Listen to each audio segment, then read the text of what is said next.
শনিবার দুপুরে কারা দপ্তরের মন্ত্রী শান্তনা চাকমা আচমকাই কৈলাসহরের ঊনকোটি জেলা কারাগার পরিদর্শনে আসেন। পরিদর্শনকালে মন্ত্রী শান্তনা চাকমার সাথে উপস্থিত ছিলেন কৈলাসহর পুর পরিষদের চেয়ারপারসন চপলা রানী দেবরায়, কৈলাসহর মহকুমা শাসক প্রদীপ সরকার সহ অন্যান্য আধিকারিকরা। কারাগারে আটক কয়েদিদের কোনো ধরনের অসুবিধে হচ্ছে কিনা এবং সময়মতো প্রতিদিন খাবার দেওয়া হচ্ছে কিনা এইসব বিষয়ে কারামন্ত্রী শান্তনা চাকমা নিজেই কয়েদিদের জিজ্ঞাসা করেন। তাছাড়া জেলা কারাগারের বিল্ডিংটি বেশ পুরনো হওয়ার ফলে বিল্ডিংয়ের বেশ কিছু অংশ প্রতিদিন ভেঙে পড়ছে।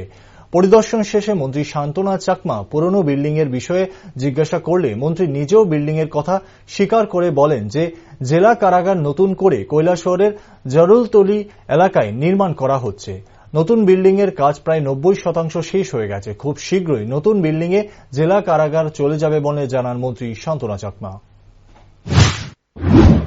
কৈলাসহর সাব জেলে আমরা ভিজিট করেছি একটা উদ্দেশ্য যে কিভাবে জেলটার পরিকাঠামো কেমন আছে এবং কিভাবে আরো ডেভেলপ করা যায়, সেই তার জন্য আজকে আমরা প্রত্যেকে এখানে উপস্থিত হয়েছি। আমাদের এখানকার চেয়ারম্যান এএমসি থেকে শুরু করে সমাজসেবক থেকে শুরু করে আমাদের এসডিএম প্রত্যেকে এখানে উপস্থিত রয়েছেন। একটাই উদ্দেশ্য যে আমাদের যাতে করে ডেভেলপমেন্ট করা এবং পরিকাঠামো ঠিক আছে কিনা, কয়েদিদের ফেসিলিটি কি আছে সেটা দেখার জন্য আজকে আমরা এখানে উপস্থিত হয়েছি। এখানে যে অফিসখানা রয়েছে এখানে অনেক বছর পুরানো, খসে পড়ছে সবগুলি বিল্ডিং এর বিভিন্ন অংশ, কি বলবেন এ ব্যাপারে? তো আমরা দেখে আমরা আলোচনা করব ডিপার্টমেন্টের সাথে কিভাবে আরো নতুন করা যায় এবং অন্য এই বিল্ডিংটা বাদেও অন্য একটা নতুন বিল্ডিং আমাদের হচ্ছে। অলরেডি আমাদের 80% কাজ কমপ্লিট হয়ে গেছে। সম্ভবত আমাদের বছর খানিকের মধ্যে নতুন বিল্ডিং